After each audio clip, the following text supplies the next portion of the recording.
അടിമാലി കുമളി ദേശീയപാതയിൽ കിരിത്തോടിന് സമീപം പകുതിപ്പാലത്ത് മലമുകളിൽ നിന്ന് വെള്ളിയാഴ്ച വൈകിട്ട് 6-ന് കൂറ്റൻപാറ റോഡിലേക്ക് വീണു. വാഹനത്തിരക്കുള്ള സമയത്താണ് കല്ലും മണ്ണും വന്നു വീണത്. ഇടുക്കിയിൽ നിന്നെത്തിയ അഗ്നിരക്ഷാസേന കൂറ്റൻപാറ കഷ്ണം റോഡിൽ നിന്നും നീക്കം ചെയ്തു.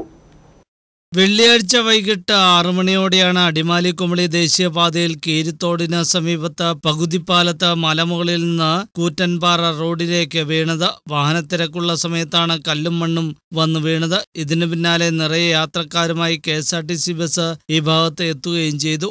വാഹനയാത്രക്കാരും നാട്ടുകാരും പാറക്കല്ലുകൾ നീക്കം ചെയ്താണ് ഭാഗികമായി ഗതാഗതം പുനഃസ്ഥാപിച്ചത്. പിന്നീട് ഇടുക്കിയിൽ നിന്നെത്തിയ അഗ്നിരക്ഷാസേന കൂറ്റൻപാറ കഷ്ണം റോഡിൽ നിന്നും നീക്കി. കഴിഞ്ഞ ദിവസം ഈ പ്രദേശത്ത് മണിക്കൂറുകൾ ശക്തമായ മഴ പെയ്തിരുന്നു. ഇതിന്റെ ഭാഗമായാണ് കരിമ്പാറക്കെട്ടിൽ നിന്നും അടർന്നു വീണ പാറക്കഷ്ണം നിരങ്ങി ഇറങ്ങിയതെന്ന് കരുതുന്നു. ദേശീയപാതയിൽ ചെറുതോണി മുതൽ നേരിമംഗലം വരെയുള്ള ഭാഗത്ത് പലയിടങ്ങളിലും അപകട സാധ്യതയുള്ള പാറക്കൂട്ടങ്ങളുണ്ട്. 2018-ലെ മഹാപ്രളയത്തിന് ശേഷം ഭൗമശാസ്ത്രജ്ഞർ ഇക്കാര്യത്തിൽ മുന്നറിയിപ്പ് നൽകിയിരുന്നു. പീരുമേട് ദേശീയപാതയിൽ മത്തായിക്കൊക്കയ്ക്ക് സമീപം മലമുകളിൽ നിന്ന് വ്യാഴാഴ്ച കൂറ്റൻ പാറക്കല്ല് റോഡിലേക്ക് വീണിരുന്നു.